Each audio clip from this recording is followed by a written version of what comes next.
Assalamualaikum warahmatullahi wabarakatuh. Saya Aulia Safira, NIM 210104114 dari kelas 6F.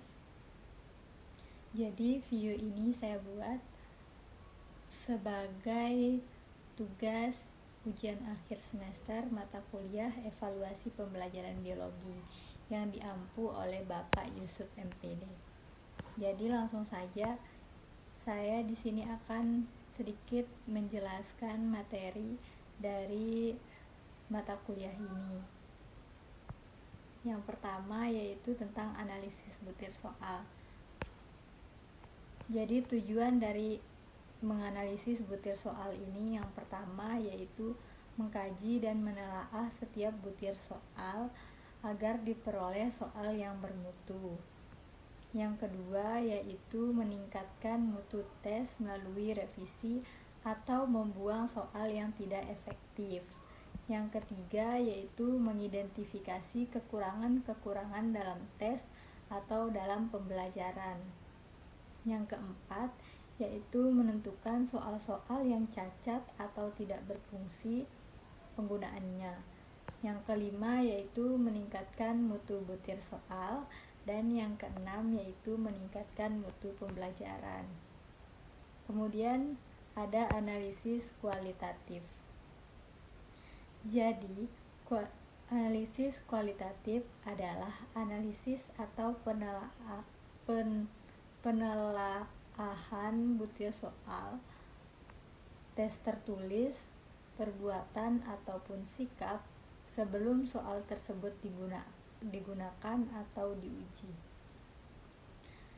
Nah, analisis kualitatif mencangkup materi, konstruksi, bahasa, dan kunci jawaban atau pedoman penskorannya. Nah, selanjutnya yaitu tentang analisis kuantitatif butir soal yang mencangkup tingkat kesukaran, daya beda, dan reliabilitas. Kemudian ada validitas. Jadi validitas ini terdiri dari 3. Yang pertama yaitu validitas logis meliputi validitas wajah. Kemudian ada validitas kriteria meliputi prediksi dan konkuren. Dan yang ketiga yaitu validitas konstruk yang meliputi konvergen dan diskriminan. Adapun jenis-jenis dari validitas. Yang pertama yaitu isi. Apakah ukuran tersebut memadai untuk mengukur konsep? Yang kedua wajah. Nah, di wajah ini apakah para ahli memvalidasi bahwa instrumen tersebut mengukur apa yang disebutkan namanya? Kemudian kriterion relate.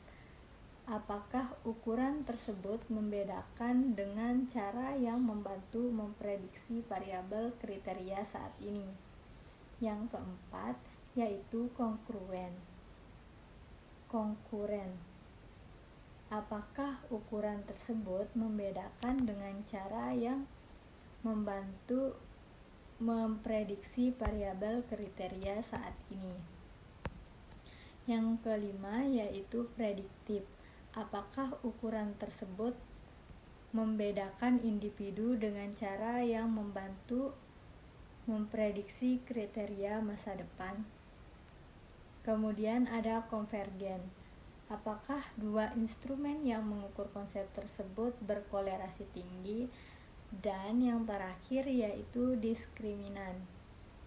Apakah ukuran tersebut memiliki korelasi rendah dengan variabel yang seharusnya tidak terikat dengan variabel lain? Selanjutnya ada validitas muka meliputi yang pertama yaitu pengukuran atribut yang konkret tanpa inferensi. Contohnya seperti rekrutmen sekretaris dengan keahlian komputernya. Yang kedua yaitu penilaian para ahli terhadap suatu instrumen. Selanjutnya yaitu validitas prediksi meliputi. Yang pertama, meliputi validitas yang dilihat dengan membandingkan dengan kriteria tertentu, seperti salah satu contohnya uji masuk perguruan tinggi yang disusun dengan kriteria seseorang yang lulus tes dapat menyelesaikan kuliah dengan indeks prestasi tinggi, sehingga dapat diramalkan. Yang pertama, skor tinggi akan memperoleh IP yang tinggi, sementara skor rendah akan memperoleh IP yang rendah. Selanjutnya yaitu validitas konkuren meliputi validitas yang menerangkan hubungan antara variabel. Selanjutnya yaitu validitas isi meliputi mempersoalkan apakah isi dari suatu instrumen cukup representatif atau mewakili tujuan dari apa yang akan kita ukur, seperti ujian tengah semester disusun sesuai dengan silabus, kemudian hasil belajar disusun dengan kisi-kisi aspek kognitif, afektif, dan psikomotorik. Selanjutnya yaitu validitas internal. Validitas internal berkaitan dengan pengaruh faktor-faktor luar yang memungkinkan mengganggu atau merusak desain penelitian, sehingga perubahan pada variabel terikat bukan semata-mata karena pengaruh perlakuan. Selanjutnya yaitu validitas internal meliputi yang pertama yaitu histori atau peristiwa sebelum eksperimen. Yang kedua, maturation atau eksperimen yang terlalu lama memungkinkan sampel menjadi terlatih. Yang kedua, selection, yaitu pilihan sampel yang tidak tepat. Selanjutnya, regresi, yaitu terjadi penurunan pada post-test. Kemudian ada testing, yaitu kesiapan sampel pada waktu tes. Selanjutnya ada instrumentasi, adalah kesalahan dalam bentuk instrumen, terlalu banyak, sulit, atau mencolok. Selanjutnya yaitu ada measurement, yaitu kondisi pre-test dan post-test diusahakan sesuai. Yang terakhir adalah mortalitas, yaitu sampel yang hilang.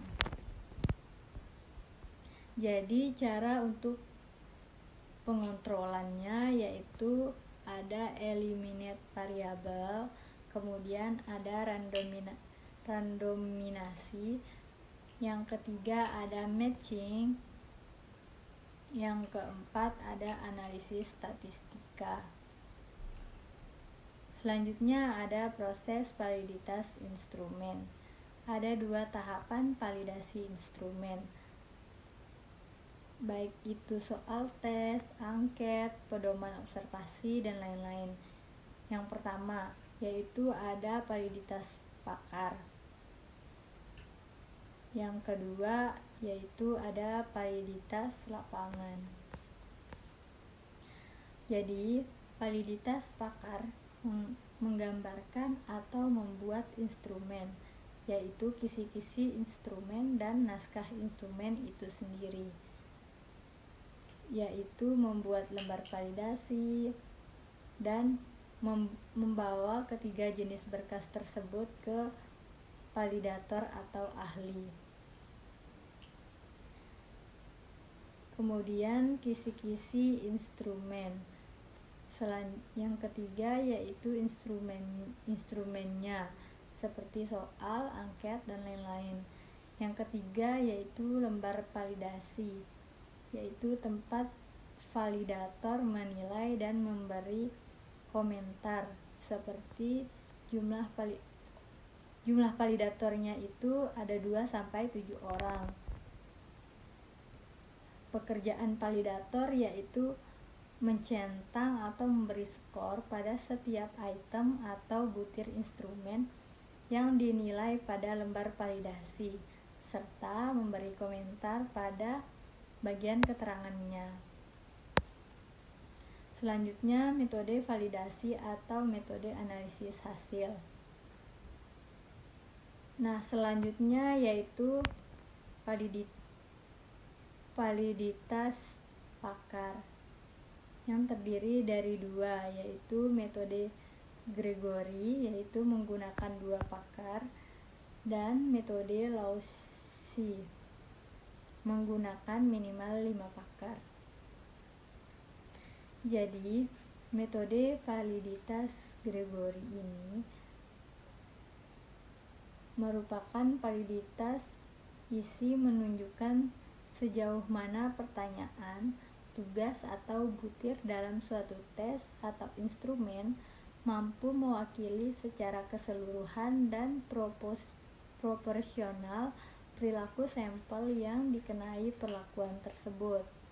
Yang kedua, artinya instrumen yang ada mencerminkan keseluruhan konten atau materi yang diujikan atau yang seharusnya dikuasai secara profesional. Selanjutnya yaitu validasi lapangan.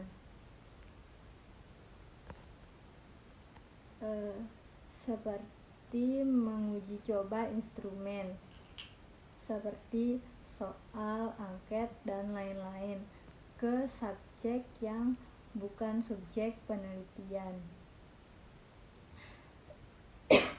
Artinya, kalau kita meneliti di sekolah A, maka uji cobanya bisa kita lakukan pada sekolah B atau bisa dilakukan di sekolah B, atau misalnya soal tes. Jadi, soal tes itu diuji coba di sekolah yang sama. Namun, pada kelas yang di atasnya yang sudah pernah diajari materi itu.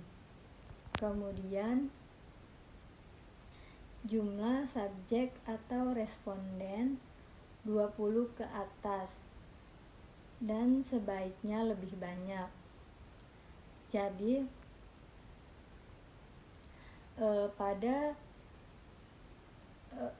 penilaian validasi soal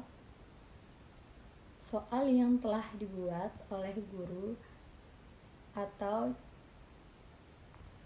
soal yang telah dibuat beberapa harus divalidasi sebelumnya agar mengetahui kelayakan dari soal-soal tersebut. Hasil dari kelayakan dari soal yang telah dibuat dapat kita hitung menggunakan tabel. Apabila hasil dari perhitungan valid, maka soal tersebut dapat digunakan. Namun apabila tidak valid, maka soal tersebut perlu kita revisi atau koreksi lagi sehingga soal tersebut dikatakan layak kita gunakan untuk menguji responden atau siswa. Nah, untuk mengoreksinya kita bisa langsung melihat di bagian keterangan pada tiap butir soal. Misalkan pada nomor 1 tata bahasanya kurang baku ataupun kurang baik, maka tata bahasa tersebutlah yang harus kita perbaiki. Kemudian misalkan mengandung unsur hara dan hal-hal lainnya, maka bagian tersebutlah yang harus kita perbaiki. Mungkin itu saja penjelasan dari saya. Kurang dan lebihnya saya mohon maaf. Wabillahi taufiq wal hidayah. Wassalamualaikum warahmatullahi wabarakatuh.